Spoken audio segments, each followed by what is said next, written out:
Hi, this is Gavin from FE News. I'm here at the AoC 2019 Annual Conference. I think this must be my 15th Association of Colleges Annual Conference. So join me as I chat with the main speakers from the stage, some interesting people from the breakouts and some interesting people in the audience around the latest news and views from AoC 2019. Hi, I'm Matthew Syed. I'm an author of Rebel Ideas, The Power of Diverse Thinking.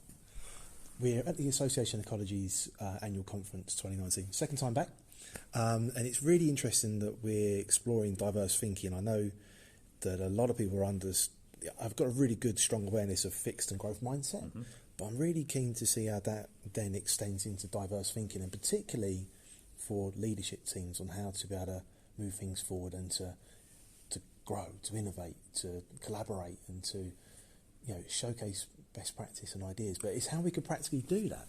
Yes, and I think diversity can be a real source of power for colleges and a source of innovation. I mean, one of the problems is we're often very attracted to people who think like us, people who have the same experiences, the same backgrounds, the same basic conceptions of what should be done. It's very comfortable in that environment, but of course it means that there's no creative friction. And it's from that creative friction where people are sharing different ideas and different potential solutions to problems. And that's where you really get great innovation. So breaking out of our echo chambers, if you like, is a way of finding new ways for colleges to do what they really want to do, which is help their students learn and leave those colleges equipped to face and embrace the world. And you gave a few examples around fixed and diversity, but there's obviously challenges that if someone is used to having a team around them of people with similar ideas, how can they combat that change, really? Yeah, so I think it is easy for, and not just for leaders to surround themselves with like-minded people, but even if people are a bit different, not embracing it. Because if a leader clearly doesn't want to hear anything that diverges from their own view, then people aren't going to share those ideas because they don't want to alienate the boss.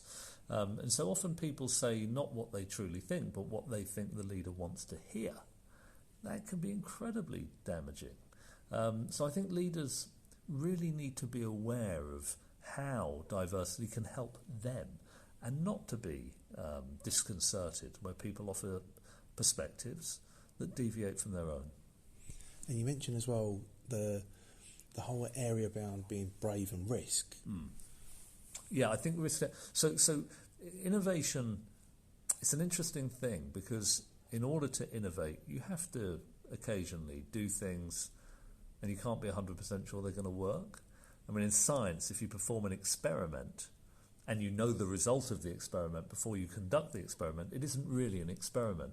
So I think I would love to see this sector trying new things. I mean, in an evidence-based way. If you're trying something wildly different, then it would be useful to do it at a very small scale to see whether it works and to leverage ideas, best practice from other sectors, but then to share with each other what's working, what isn't working. How can we tap the collective intelligence of the leaders, the principals in this sector to really evolve? I mean, if you look at, for example, aviation, any time something goes wrong for a particular airline, they share that with everybody else. So they're constantly learning and reducing the risk to passengers. I'd love to see this sector doing more of that. You mentioned as well in your speech about the FA and how there's a team of diverse people helping around sport, but coming from different perspectives. How could they, maybe we could share that example again, but how we can unpack that for the college sector and for the further education system, independent training providers as well, to have different people, employers, students, teams, to be able to then instill change. Yeah, and I think with the FA, the group that is advising is a very diverse group with backgrounds in cycling and rugby and high tech and the military, and it's just remarkable to hear ideas that you would never have heard from specialists within a particular area that might be relevant. Not all of them are. You need some specialist knowledge in any group, but the more complex the problem, the more you actually need people who don't necessarily have that deep specialism, somebody who has a specialism just on the outside but might nevertheless be relevant, might be pertinent. And that's, I think, what colleges should be really thinking about strategically, because we spend a lot of time trying to solve problems, we spend a lot of time coming up with ideas, but we spend much less time on the deeper question, the meta question of what is the group of people who are going to usefully generate these ideas. And you're living this every day, you're writing books about it. If there was 2 tips that you wanted to give the sector for a challenge to step into for 2020? So let me give one big tip, and that's brainstorming. The danger with brainstorming in a group is that everyone converges on whatever the leader says. Brainwriting, you write down ideas. That separates the status of the person who suggested the idea from the quality of the idea itself, because it creates a meritocracy of ideas. You write them down on a piece of paper, pin them on a board, vote on them, take them to the next stage. I'd suggest colleges do a bit of brainwriting around what are the voices we're not hearing from?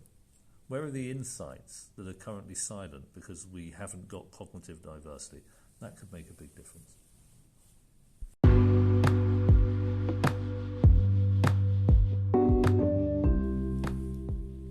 I hope you enjoyed this podcast. Why not click subscribe so you can be informed when the latest Next Individual podcasts or podcast mini-series from FE News are going to be released.